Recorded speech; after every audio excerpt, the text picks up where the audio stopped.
யாருடைய திசையில் திட்டமிட்டு செய்யக்கூடாது. பொதுவா நம்ம பார்த்தீங்கன்னா, இன்னைக்கு என்னென்ன ப்ரோகிராம் அப்படின்னு காலையிலேருந்தே பிளான் பண்ணிக்கிட்டே இருப்போம். காலையில இப்போ மத்தியானம் வரைக்கும் இத பண்ணிடலாம். அதுக்கு மேல இந்த ஃபங்ஷன் போலாம். அதுக்கப்புறம் இத பண்ணிடலாம்.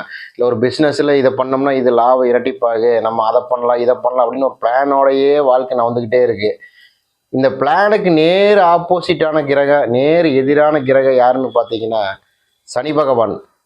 ஒருவருக்கு சனி திசை நடந்துகிட்டு இருக்கிறப்ப, நம்ம ஒரு பிளான் பண்ணி பண்ணோம்னா, அது பூரா அப்படியே ஆப்போசிட்டா வந்து பூரா கெடுத்து விட்டுருவாரு. நம்மளோட பிளான் எதுவுமே நடக்காது. என்னடா இவ்வளோ கஷ்டப்பட்டு பிளான் பண்ணலாம் போட்டு பயங்கரமா பண்ணோமே, கடைசியில இப்படி ஆகி போச்சே, நம்ம நினைச்சதெல்லாம் அப்படியே ஆப்போசிட் ஆகி போச்சே அப்படின்னு நீங்களே ரொம்ப ஃபீல் பண்ற அளவுக்கு பண்ணிடுவாரு சனி பகவான்.